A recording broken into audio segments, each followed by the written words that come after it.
Well, as I mentioned, it's a great pleasure to welcome back to the Kennedy Center Dodge Billingsley, who is the Director of Combat Films and Research based in Salt Lake City. He's been a longtime observer and analyst and writer and filmmaker focusing on wars and contested regions. He has spent considerable time with U.S. and foreign militaries worldwide. His documentary films have won the prestigious Rory, Peck, and Royal Television Society Awards, and he's produced and directed the Kennedy Center series Beyond the Border, of which he's working on our 10th film, focusing on Brazil, which we will be coming forth in 2016. The title of today's presentation, The Taliban Capture of Kunduz and the Future of Afghanistan. Please join me in welcoming to BYU, Dodge Billingsley.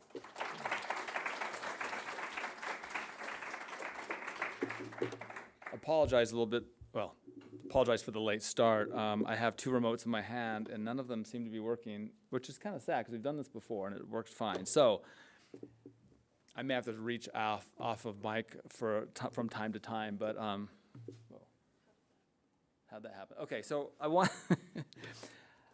I don't like chasing current event stories, and in many ways the fall of Kunduz, which began last Monday on the 28th, is a current event story.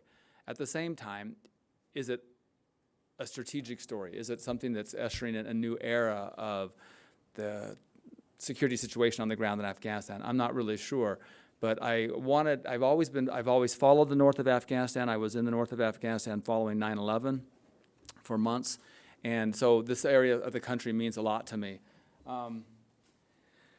So I just wanted to talk a little bit, just start out like this, talk about the event a bit. So right here we have, okay, wait.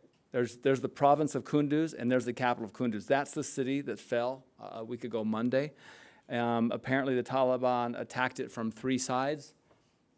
To use the New York Times graphic, they sort of were able to break this out that it was an early morning attack, and they take three sides, except they don't hold two locations. They don't hold the airport. They didn't initially hold the airport.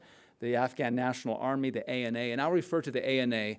And what I mean is Afghan National Army, but what I could mean is ANA, AMP, intelligence. It's just kind of one word, one acronym to mean the instruments of state power, the security service, the security forces. There's lots of different, there's intel, there's Afghan special forces, there's Afghan army, there's Afghan national police, et cetera, et cetera. But just for brevity, I'd like to just use ANA. And they didn't hold, and then there's also a little here called Bala Hisar, right there. That's the strategic hilltop. So after the attack on Monday, the Taliban, they come in, they take this from three sides.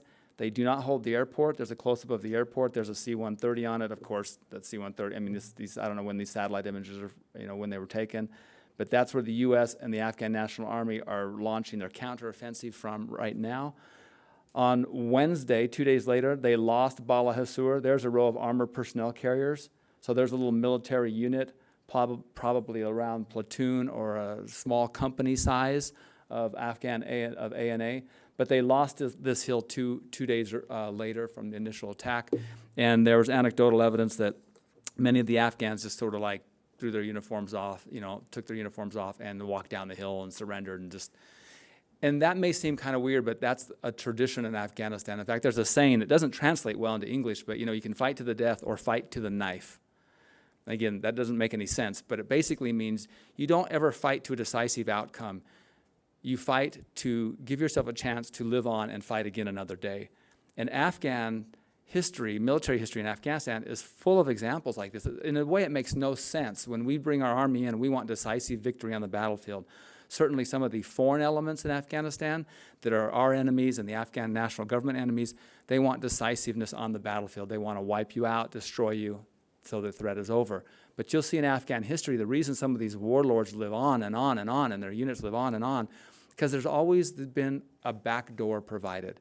So it's not unusual to see Afghan army soldiers take off their uniforms and just melt into the population and even put on a different hat and become a Taliban.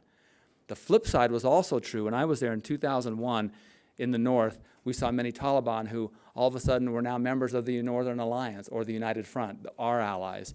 And when I ask about this, they would say, well, he's a good guy, and the Taliban came to power, and so he's going to do what he has to do to support his family, and everything's okay. But now that the Taliban's gone, he's back to one of us. It just works that way. Not everywhere, but you'll see this off and on a tactical level, on a human level in Afghanistan frequently. So anyway, that's the story there. At the same time, you see in Badakhan province here in the far northeast, the Taliban also, while they were attacking Kunduz, they took over a province there. They took over a province in Baghlan, and they took over parts of Baghlan, and they're fighting in Takhar. So this offensive, I'm not sure how to look at it yet. I mean, the dust is still settling, because in many ways you have an attack for a major city. Kunduz is the second largest city in the north, but you also have Taliban attacks in these three provinces, Baghlan, Takhar, and Badakhan, which illustrate that the Taliban, are they making a move? Are they just trying to send a message? Are they trying to consolidate power in the north? And for a lot of analysts, this is a bit problematic for many reasons. For one, the Taliban is primarily, or has primarily been, an ethnic Pashtun organization, right? They're Pashtuns. The Pashtun belt is here. That's the border of Pakistan, Afghanistan, but the Durrani line there that makes up that border is artificial. Afghanistan, you have to remember, was created by the British as a buffer between the British Empire and the Russian Empire a century and a half ago. So in many ways, Afghanistan, what kind of state is it? It's Tajik here, right below Tajikistan. It's Uzbek here, right below Uzbekistan. Turkmen borders, pretty desolate, but I mean, these are Turkmen tribes that come and go. You have a Pashtun belt here, and you have Hazaras in the area of Bamiyan. So you have distinct ethnic minorities that wouldn't get together on a good day. It's been very, very hard to sort of form a national identity out of this group, out of these multiple groups.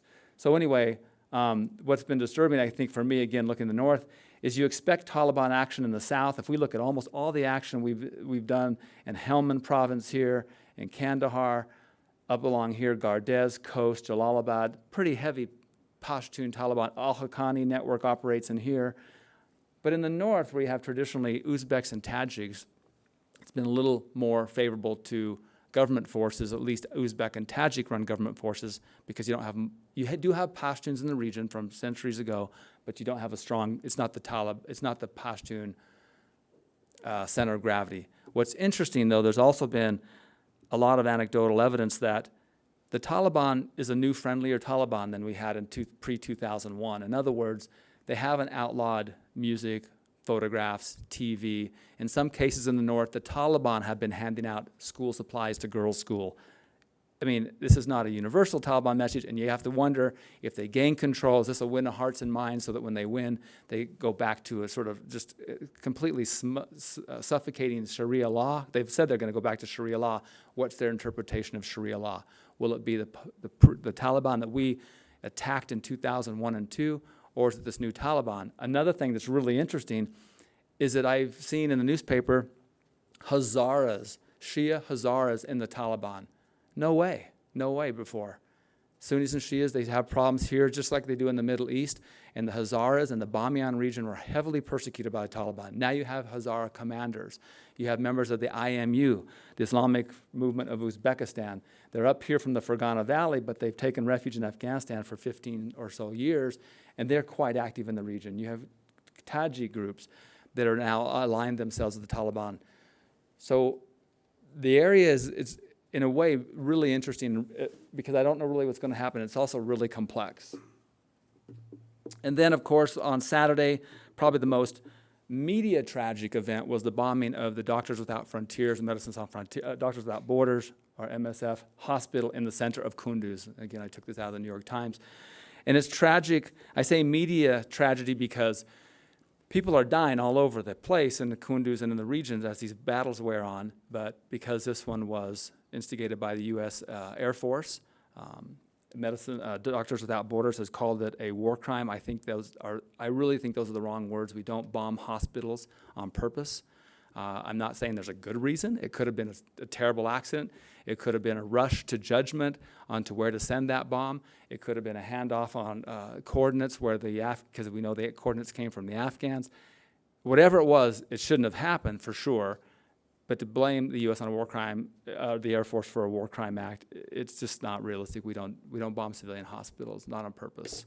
But we have bombed civilian hospitals. And it's probably more case of a really bad case of collateral damage where now you have dozens killed and wounded. And we've done that to our own. We've bombed ourselves numerous times, and I'll talk about one such incident when I go back to my story about what I experienced there. So that's kind of the situation on the ground. I woke up this morning, I went to the wire, I went to the, I checked in with some friends on the ground in Badakhshan and some friends down in Ghazni. They were down south. I was like, what are you hearing? Like some of my friends, the Romanian army controls a portion of Afghanistan, so I was doing some work with them prior to deployment, so I stay in touch with them a little bit. And they're hearing that the Afghan government now has Kunduz, but the flag was, an Afghan flag was up for a few hours, then it was down, and the Taliban flag was up. The fact is, it's an urban environment. Fighting in the cities is tremendously difficult. And once you give your city up to an enemy or to your opponent, it's really hard to get it back. It's really a violent, bloody, and messy struggle. If the U.S. had their way and we could always pick our fights, we'd never, ever, ever fight in a city. For one, you kill civilians from beginning to end because it's a city. It's a civilian population, and they can't get out of the way. And so there's just those issues happen, and like the issue of the hospital.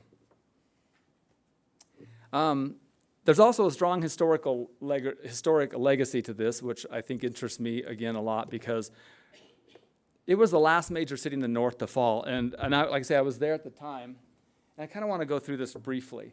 So on the 9th of November, Mazar-i-Sharif falls. Mazar-i-Sharif is an Uzbek-dominated city run by General Dostum, who's now vice president of the current Afghan government. He's the power broker in the region.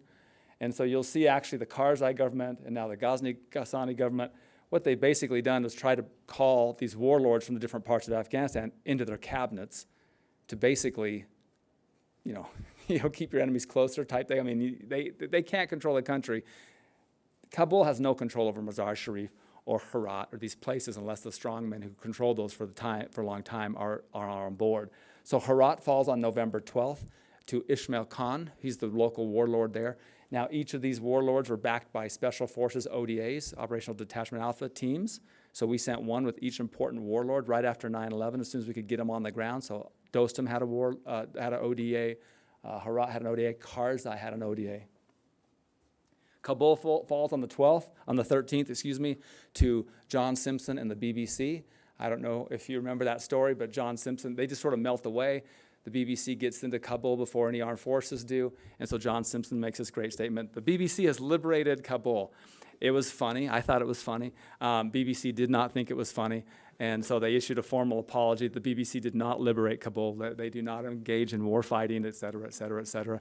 But John Simpson, the BBC guy, was the first guy in, and the forces, he beat the military in, basically. But for whatever reason, it fell.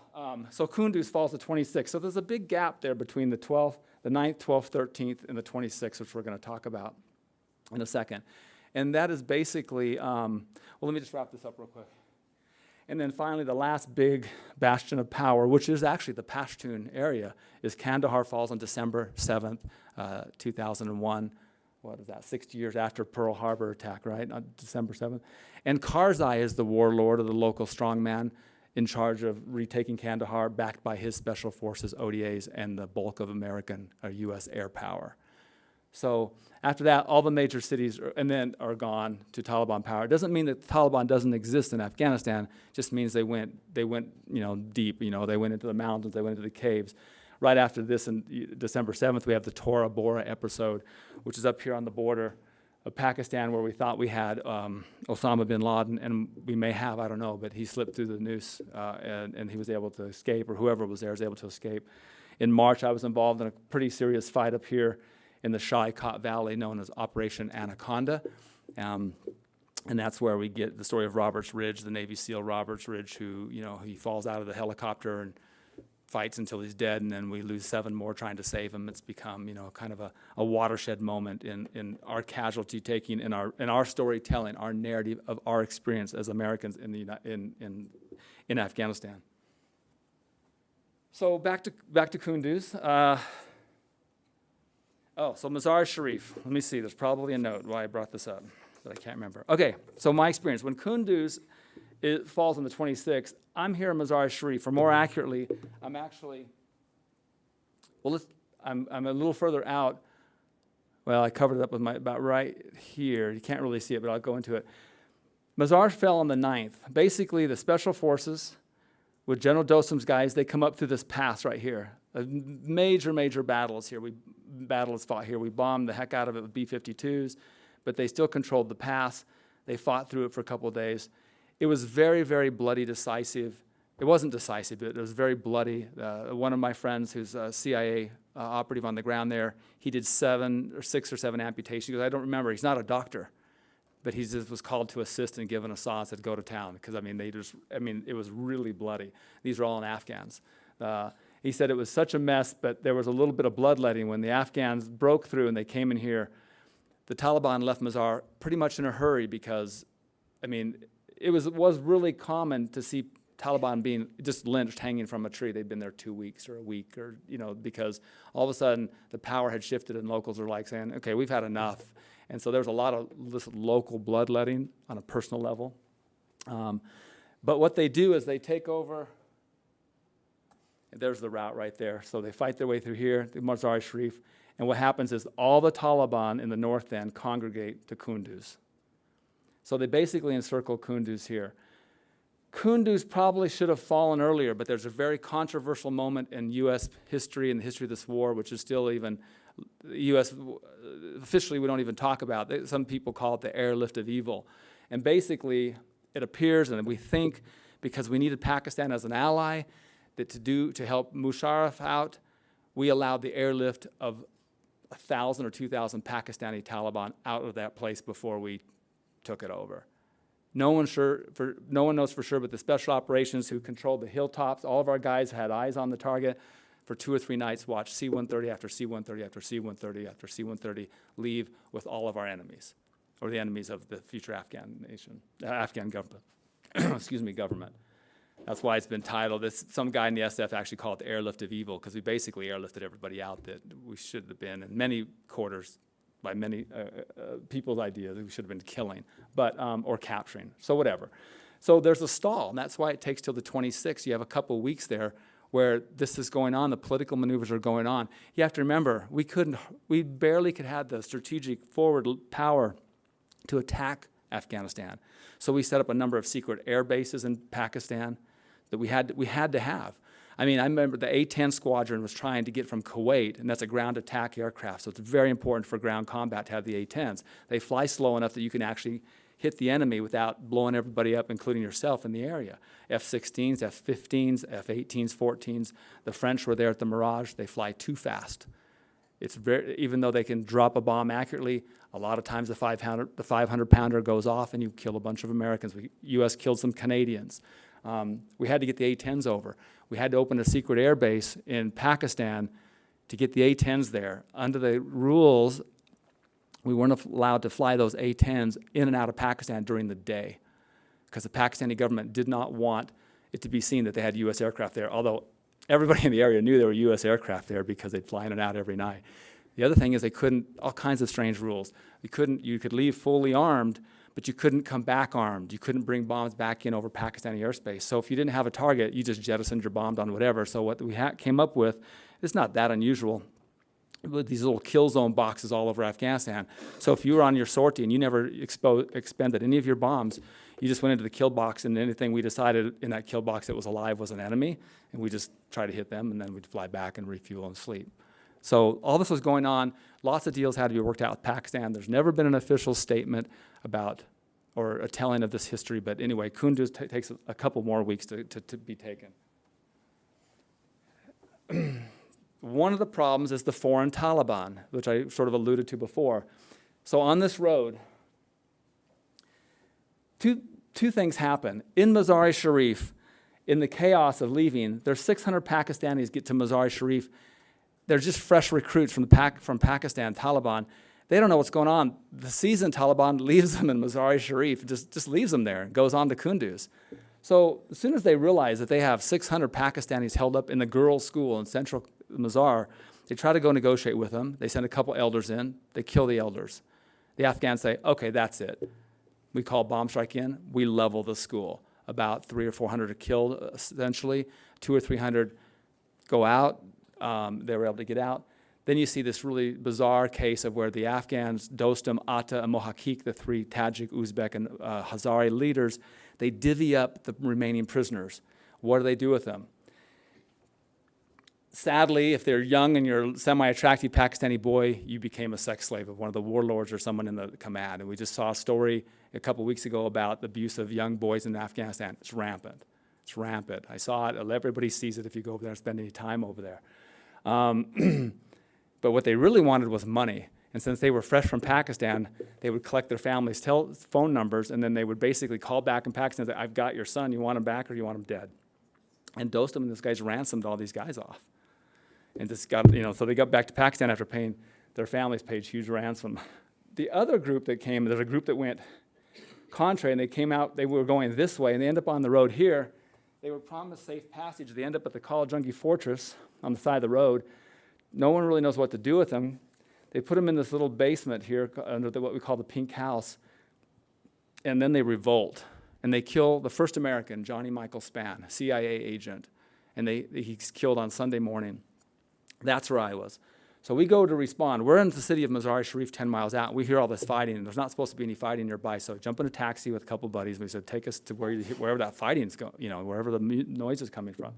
They drop us off here, and for the next week, we just spend as they fight to regain control of this corridor. Errant bomb strike. This is a 2,000-pound JDAM bomb that we sent in. It was supposed to hit here. It landed on our own team that called it in. Coordinates were off, blew up the team of 6. It's called CAS-1, Close Air Support 1, was destroyed by, they all lived. Thankfully, because of the height of the walls, and you could actually see the bomb come in. I didn't think you could, but you actually could see this glimpse, and it came in and it hit, and it sheared the wall because the wall's 80 feet high of dirt. They were up underneath the wall. It took that whole mound of dirt and pushed it all out that way. So it was a direct hit, but they were just kind of lost in the dirt. They were flew 100 yards. They had broken pelvis, broken ribs, broken legs, broken this and that. This is the CAS-2 team, SF guys from 5th Special Forces Group, couple guys trying to we're looking at the coordinates, and then of course this is the fighting in the fortress. But this whole thing, again, it's a media tragedy, and it steals national attention from what's going on in Kunduz, which is this airlift, which is this removal of, and then the capture.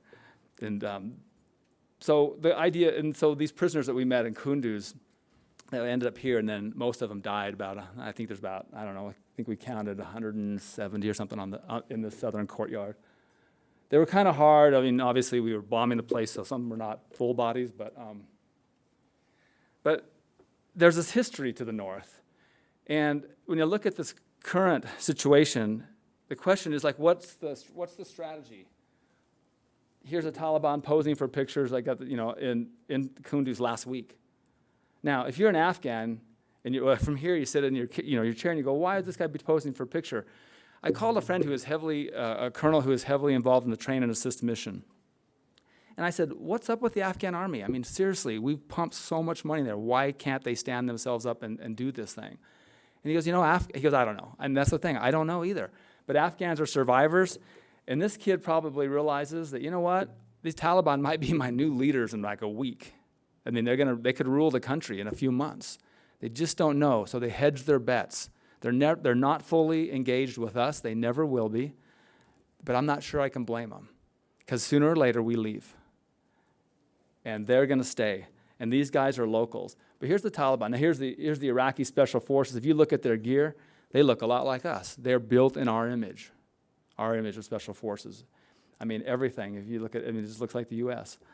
But it got me thinking about historical comparisons, because I mentioned that city fighting is very difficult. And I came up with 4 that just kind of off the top of my head there's probably a dozen. But I first thought of what is this battle for Kunduz going to play out? And again, it could be over by the time this lecture's over, and so you could just ignore the second half of the lecture. But it will probably, if it ends today, it'll probably come up again in a few months. So here's the deal. In Fallujah 2004, there's serious insurgency in Iraq. This is Iraq. And so we put a few thousand troops together, Marines and Army, and we go in and we kind of basically destroy that city to wipe out the insurgency in Fallujah. Again, city fighting is very difficult, and you cannot fight in a city without a civilian casualty. You just can't. because of lots of different factors. I watched bomb strikes being called in. We hit the target. Oh, by the way, shrapnel flew 3 blocks in every direction. And people would bring us their dead child or something because there's a chunk of shrapnel in them. And the strike was 3 blocks over. Or when you fire a 50 caliber round through a mud hut, it'll still travel through 3 more. A 240, you know, the Bushmaster gun on the Bradley fighting vehicle, it will completely just wipe out a house, and the bullets don't stop there. They just keep going. So in city fighting, you're going to give casualties and you're going to take casualties. It's very difficult. Or is it the kind of city as Kunduz, more akin to Mosul, Iraq in 2014 when ISIS, with honestly about 200 ISIS personnel, seized a city of 1.7 million. Now, they didn't go in, it looks like, to take the city. They came in to bust the prison open, which is kind of an old ISIS thing. I mean, the insurgencies, they like to bust the prisons open, which is what they did in Kunduz as well, by the way. On the first morning, they busted the prison open, let all the prisoners go. About a third to half are political prisoners, which means they're probably insurgency members. And then they steal equipment and weapons and arms, and they do whatever they do. They either leave or not. Mosul realizes that as ISIS realizes, or they must have realized that nobody confronted them. No Iraqi units confronted them. And they're like, let's just call in reinforcements and hold Mosul. And so a force of 200 take a city of 1.7 million. I mean, it's unbelievable. You can't even write fiction this way. But it happened. The Iraqi army they just melted away. And they seized Mosul, and they still have Mosul today. Obviously, they have way more than 200 ISIS personnel in Mosul today. But when are we going to get it back? There's not even a plan on the table that I know of to seize Mosul because it's going to be such a tremendous fight if ISIS chooses to stand and fight with tremendous civilian casualties. Hue, Vietnam, the ancient capital, the historic capital of Vietnam, during the Tet Offensive in 1968, the Viet Cong and NVA take over the city of Hue. Hue was, I don't know if it was a UNESCO site then, but it's that kind of a place. And we flattened it. And there's a great quote by the Marine Corps one of the Marine Corps battlefield commanders who says, yeah, we had to flatten this, we had to destroy the city to save it. We did destroy the city. We did take it back, but it was uninhabitable once it was done. Or is it like Grozny, Chechnya? Because in Kunduz, they did attack in Kunduz in April. There was, and I don't know if you're paying attention to this, the Taliban did attack Kunduz months ago. And then they they probed it, they took equipment, and they came from the outskirts, and then they left. In April of 1996, in March of 1996, Russians controlled the capital of Chechnya. The Chechens come in, and they stage an attack for 3 days, and they take every single Russian position in Grozny, and it's either under attack or they've shut it off. So the Russians are they can't move, they have no freedom of movement, and then they just withdraw. Now the Russians claim victory, we got the Chechens out of Grozny. Chechens said, no man, it was just a dress rehearsal. In August, 5 months later, the Chechens attack the exact same positions, and this time they stay. And they kill or capture, or wound every Russian soldier in Grozny. And so that's when Yeltsin pulls the plug, and the Chechens de facto win the war in Chechnya. I don't know what to make of this yet. We'll have to see how Kunduz plays out. Again, I've talked about the importance of cities. Let me just skip this one because I think I want to leave a little time for questions. But so let's look at this from our perspective. What do we do? What does the U.S. do given the current security environment? Is the Kunduz raid just a flash in the pan that they're just going to take their spoils of war and melt back into the countryside? Is it a dress rehearsal for larger? Are they going to stay? Are they really going to force U.S. and Afghan troops? They've got about 100 special forces, from what they're acknowledging, on the ground in the fight in Kunduz, mainly guiding precision-guided munitions from aircraft and different things that the Afghans can't do. But there's a real effort to have the Afghans do the bulk of the fighting. It's their fight. But if you don't know, in the end of 2014, the mission changed. Now it's called Operation Resolute Support, I think that's right. And our mission is to advise, train, and assist the Afghan National Army and all instruments of Afghan security. We also have a mission to conduct counterterrorism operations, which is why you have members of the Special Forces and the CIA and some other mixed units still doing the kill-capture missions in Afghanistan. The troop levels right now are about 9,800, set to be down to a few hundred surrounding the embassy, deployed back to the embassy at the end of 2016, which got me thinking again, and maybe I'm building too much of this. I kept thinking of Vietnam again. I'm like, okay, in what, 1971 or two, I'm going to get the years wrong, we leave and say the South Vietnamese army can take care of business, and we basically retreat to the embassy in Saigon. And we all remember in 1975 that humiliating withdrawal from the embassy rooftop when it basically proved that the South Vietnamese army could not support and sustain themselves in the countryside, and the NVA rolled in and took South Vietnam, including South Vietnam, including the capital, Saigon. But so General Campbell goes to Senate yesterday. I don't know if anybody saw that on C-SPAN or whatever, but he basically is saying that, we maybe want an option for a new plan. Will this administration give us a new plan? I don't know. Here's the million-dollar question. Should there be a new plan? I don't want you to necessarily raise your hands, but should we stay or should we go? And if we stay, for how long? And what's the mandate? I mean, honestly, my feeling about staying is you're going to be there for 100 years because you just can't change things that fast. And does that mean you succeed at the end of that? I don't know. But these are questions that we're going to have to sort of deal with and think about.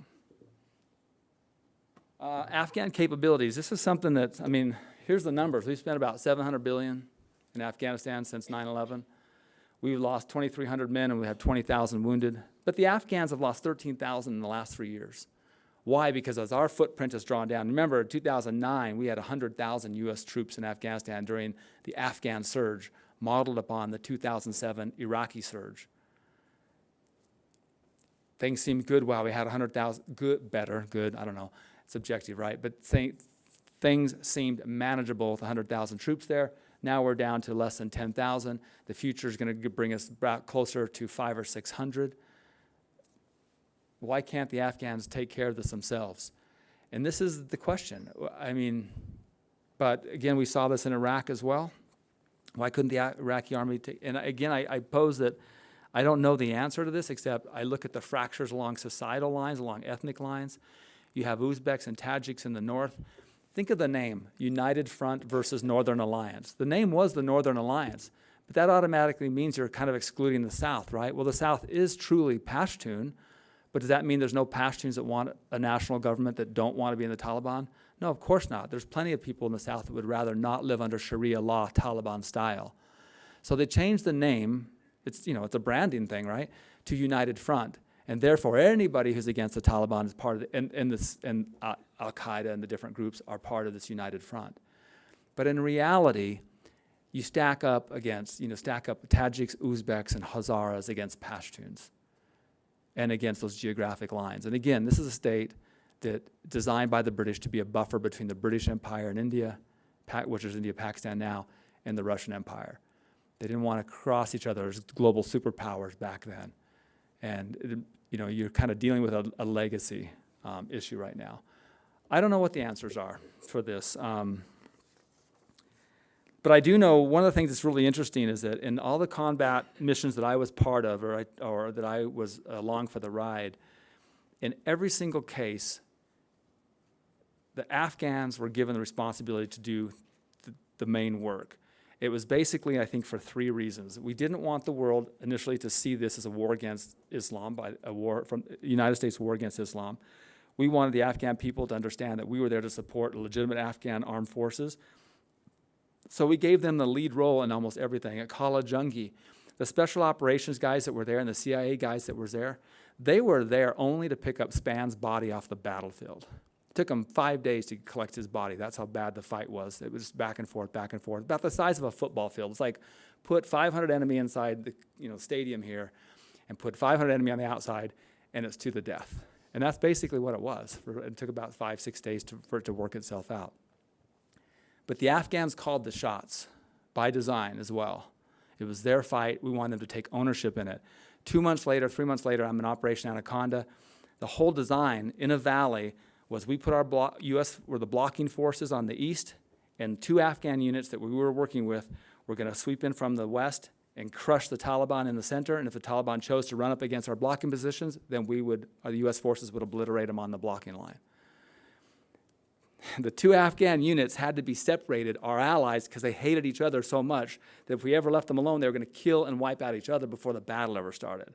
So we had to put one special forces team with one on the north side of this mountain called the Whale and another on the south part of the Whale, and they were never designed to meet because they didn't like each other. And so it was just kind of like a tactical, anecdotal, like, this is really going to be difficult to pull together. There's no unity. Yes, they both hate the Taliban, but they hate each other equally. When I was in Kandahar in just February 2002, we'd see Navy SEALs come in, and they'd have guys deloused, tied to their vehicles, like hog-tied their vehicles across the hood up on the rack because they'd go on a raid. They'd get the intel from some, allies in the city, and then we'd interrogate these guys, and we'd turn out that they're not Taliban. They just had a beef. This family has a beef with that family. So we'd arrest and destroy and harass one whole sort of family until we found out that they weren't who we thought they were. Then we'd apologize and let them go after we already paraded them through town, sort of stripped down with delousing powder all over them, drive them through Kandahar and through the gates of the Kandahar airfield. We didn't win those battles. The thing is, there's just so many fracture lines across Afghanistan that it's really hard to see. And the Army, a Tajik recruit is going to react differently, in my opinion, than an Uzbek and certainly a Pashtun. You see similar countries have problems like this. Bosnia, according to the post-war plan in Bosnia-Herzegovina, you have to have mixed units, Croat, Serbian, and Bosniak or Muslim. They're not mixed like you're a Bosniak, you're a Croat, and you're a Serbian. It's like this platoon within this company is Serbian, this platoon within this company is Croat, and this platoon within the company is Bosniak. And that's considered a mixed unit, but it's really not. You guys hang out here, you guys hang out here, and you guys hang out here. They don't do a good job. They have long historical grievances against each other, and it really impedes the ability of the Bosnians to engage in any sort of meaningful national security. We helped train the Bosnians. I was involved in a team that went over to work with the Bosnian defense minister and his team to put the Bosnians in the field. They wanted to support the U.S. effort in Afghanistan. The Serbian commander came back, and the Bosnian defense minister actually came and he said, here's the deal. In Afghanistan, we cannot have a Serbian casualty because Serbia just north of us will rain down fire and brimstone on us if we have a Serbian casualty. They'll make the biggest play out of this propaganda-wise. If a Croat is killed, no biggie. If a Bosniak Muslim is killed, no biggie. But we cannot have a Serbian casualty. Now work it out. How are we going to deploy to Afghanistan? We're all sitting there going, well, I guess you keep the Serbians inside the wire and hope that no one ever sneaks in and blows something up at the mess hall and put the Croats and the Bosniaks out on patrol. I mean, what kind of choice is that? There was no equality. It wasn't a truly mixed group. There are all kinds of political things, and this is the issue that you have. That and the other thing I think about Afghanistan, if this current government can't hold together, if we continue on the withdrawal plan, and I don't know if it's right or wrong, I tend to say let's stay. I know lots and lots and lots of soldiers who actually join the armed forces to do this very thing. We're not talking about a big footprint, but enough to do it. That's my personal preference at the moment. What's also really striking is, and again, people join the armed forces for lots of different reasons, but to do these kind of missions is one reason people join the armed forces. And if you go and brief a brigade now, if you went and briefed any military unit in 2007, every single one of them would have a combat patch on the right shoulder. That's the patch they get to wear because they served in combat in that unit. You go to a brigade or battalion or company now, only the senior leaders have a combat patch. We've rotated everybody out. This is a whole young generation of soldiers coming in. They're willing to do this stuff. That's what I would do. I don't know if the president will do that. I don't know if the next president will do that. So it's hard to say. But if they don't, and the Taliban gains a foothold in Kunduz and say one other big place, for instance, my theory is you will see the regional fracturing of the country again. Dostum up here in the north, there's General Dostum. He'll take over Balkh province again. He kind of owns it anyway, but he'll take it over again. Ismail Khan will be over here. There'll have to be a new Tajik leader over here because it's primarily Tajik. You basically break into this regional factionalism again. That's kind of the future. Unless the Taliban can sweep to power and take it all, or the government in Kabul can hold everything together and keep the Taliban at bay. Let's stop there, because that's such a bright thing to stop on. And I know you guys, Yeah, so, and I know a lot of you have to go at 1 o'clock, but if there's any questions, I'm happy to give you the best answer I can come up with, and I'd love to hear your comments as well. Thank you very much.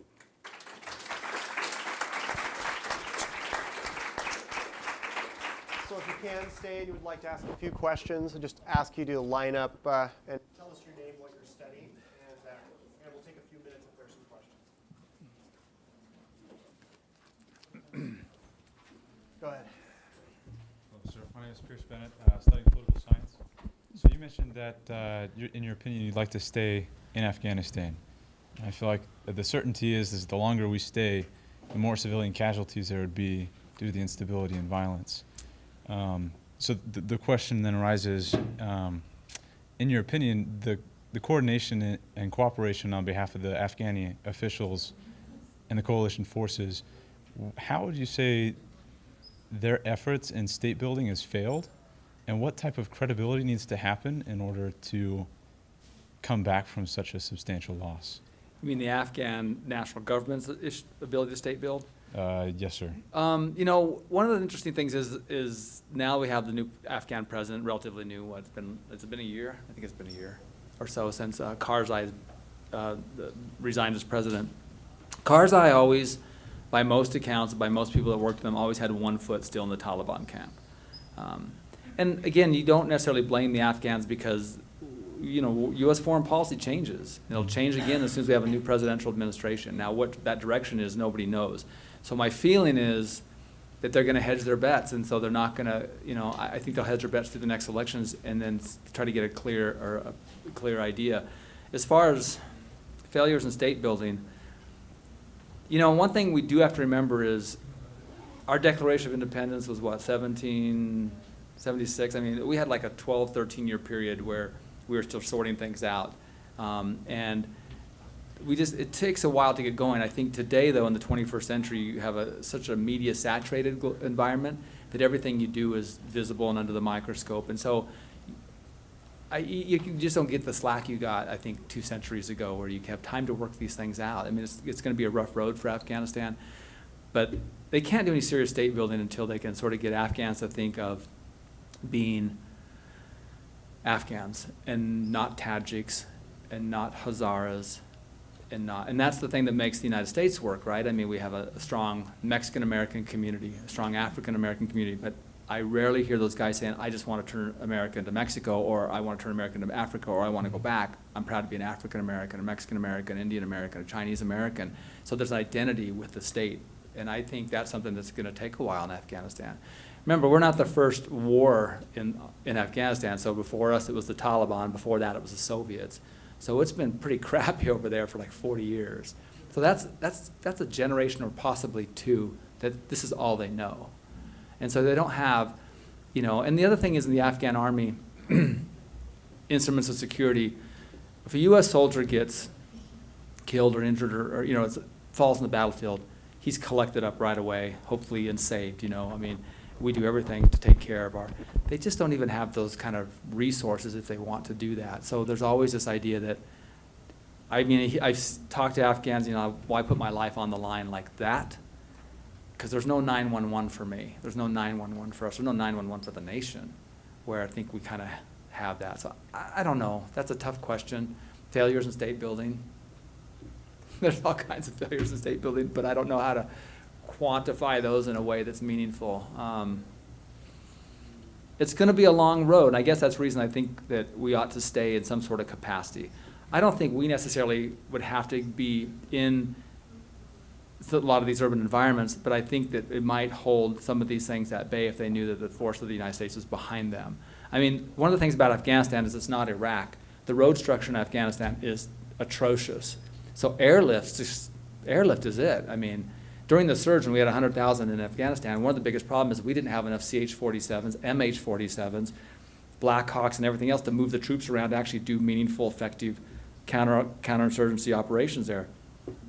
So, excuse me, we've withdrawn, obviously, 90% of that number, but Afghanistan doesn't really have any sort of meaningful airlift. And to get around and be a rapid reaction force to do any good. When you think about Kunduz, they were fighting from the capital Baghlan to try to get to Kunduz, and the Taliban had set roadside ambushes and bombs roadside bombs all the way up. So 3 days into the fight, they still hadn't received any government supply from that road. And they didn't have, the airlift that they did, they brought in, I'm assuming the airlift was the 100 Special Forces that dropped into the airport, things like that. They were used for that, but there's still not enough to go around, so. It's gonna be, that's a tough question. Yeah. And it's tough to decide, do you stay or do you go? Are we the world's police? Should we be? I don't know. Thank you. Sorry, tough question. Oh, that was a more depressing question than the end of my lecture. Because it's the $1 million question, right? So all the politicians are trying to deal with, and they're trying to figure out, what do we do here? My name is Bruce Rosengren, poli-sci student. You've mentioned the other warlords with the different ethnic groups and everything. I was wondering, is the Taliban, does it have power similar to that? I know it spans several countries and has influence in a lot of different places, but in Afghanistan, do they have power similar to that of the other warlords? And, are they about as effective as the other warlords in asserting themselves? Well, you could argue that the Taliban are way more effective. The Taliban actually, here's the funny thing about the Taliban. When they came to power, they were popular. Maybe just ever so briefly, but remember one of the myths, and it's not necessarily a myth, but we just don't know the exact details anymore, but all the competing warlords were destroying. If you go to Kabul, eastern Kabul is completely destroyed. It wasn't destroyed by the Taliban. It was destroyed by who now make up the Northern Alliance, guys that are on our side fighting for territory and fighting for control of Kabul. It was chaotic. It was a mess. There was the abuse and rape of 2 young boys in Kandahar is the story, and Mullah Omar, the founding member of the Taliban, basically said, this is not right, and he goes and hangs these 2 Northern Alliance guys from a barrel of a tank for raping these boys. And again, that isn't a problem in Afghanistan. So all of a sudden, the Taliban in the beginning had this moral high ground, and people were like, gosh, they're gonna bring like law and order, save my son, et cetera, et cetera, et cetera. Why not? It just became very suffocating, and it became more than I think what people realized it would become. And as it moved north, because they don't like the Hazaras, they were incredibly bad to the other ethnic minorities. Like Hazaras can't grow their beards. They don't have that they just don't grow beards like that. Well, the Taliban would go around with the little measure thing and measure your beard. And if you didn't have a beard long enough for the Sharia law under the Taliban, you could be beat, you could be killed, you could be thrown in prison. Well, the Hazaras could never grow a beard, they just grow scruff. So they were like, it's silly things, but there was like, oh, that's too bad, So there's all these sort of legacy things from the Taliban pre-2001 that I don't know. Dostum does okay in his area, but he doesn't have any support anywhere else. Ismail Khan doesn't have much support everywhere else. The thing about Afghanistan now, and I don't have an ethnic map, there are Pashtun enclaves all throughout Afghanistan because, I don't know exactly who the leader was, I can't remember, but they relocated Pashtuns all around Afghanistan. So in Balkh province, up here, there's actually a pretty strong Pashtun community. But it's not significant, like this is all Pashtun. It's just, so warlords, there's some pretty strong warlords. The thing is, we don't want the warlords in the Afghan government today to go back to warlordism. We want them to fight for the national unity of Afghanistan. Right. That's the thing we're trying to sort of instill on them. The Taliban, they don't really have to play by the same set of rules in sense, In fact, right now there's a feud going on between a new brand of ISIS or ISIS branded in Afghanistan, and they beheaded a number of Taliban a month or so ago. Best we can tell, those reports were accurate because the Taliban is not Sharia enough, they are not, the Taliban will sort this out. Here's the funny thing, right now the Taliban seems to be a kinder, gentler Taliban. They seem to be more inclusive of ethnic minorities, but I think when they gain control, there's nothing to demonstrate to me that they wouldn't revert back to kind of what they were. But right now, they're saying all the right things, and I don't know. Cool. I can't answer any of these questions, they're all hard. But thanks for the question anyway. Anything else? We have a small group, you don't have to get up to the mic now, you could just, well, maybe you do, I don't know if you do. Oh, you do, never mind. Please give me one I can answer. Can we say our name and where we're from? Okay, my name's Matt. I'm from West Valley City, Utah. So I don't know much about the Middle East at all, and I've heard the word Sharia law like thrown around a lot, like even with I think Ben Carson's comment about Muslims not being good presidents because of it or something like Or that. he'll take one if they swear allegiance. If they, like, won't renounce it or practice something? Sharia law, yeah. Yeah, so can you explain that a little bit? Maybe. Not adequately, no. But it's just basically a law of religious code, and it becomes a secular law, or it replaces the secular law, so everything is based on that.